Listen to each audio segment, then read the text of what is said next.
Gayong taginit, water is life.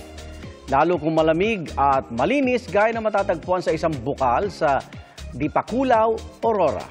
Perfect din for nature lovers ang tatlong waterfalls sa Vera Catanduanes at White Sand Beach sa Santiago, Ilocos Sur. Narito ang biyaheng saksi ni Jessica Calinog ng GMA Regional TV, Balitang Bicolandia.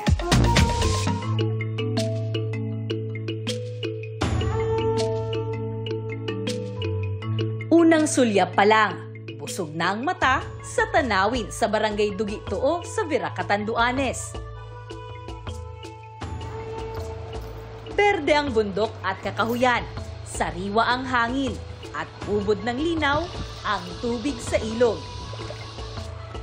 Swak para sa mga mahilig sa trekking at pwedeng mag-swimming di lang sa isa o dalawa, kundi tatlong magkakalapit na waterfalls. Sulit ang pagdayo ng mga nature lover kahit medyo pahirapan pa ang pagpunta sa ngayon. Pero plano na ang pagpapaunlad ng turismo doon. Unang-una, siyempre, yung accessibility. Yun ang pinaka-importante. Makuha natin to para at least yung mga tao, malalagyan natin ng mga daanan.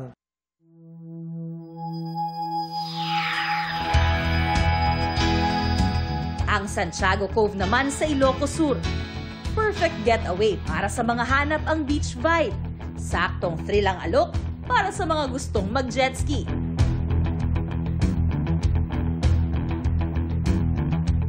Pero pwede ring i-relax ang paa sa white sand o magtampisaw sa tubig gamit ang salbabida. Pati fur babies malulugod sa pamamasyal sa tabing dagat. At sa paglubog ng araw, mamangha sa ginintuang tanawin.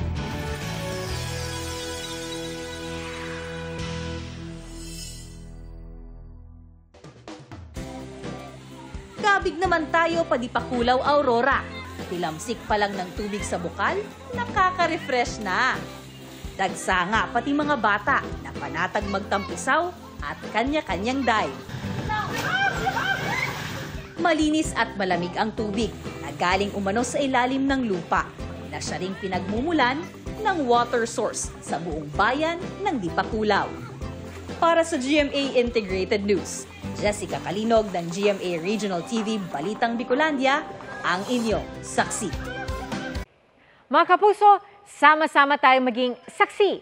Mag-subscribe sa GMA Integrated News sa YouTube at para sa mga kapuso abroad, samahan niyo kami sa GMA Pinoy TV at sa www.gmanews.tv.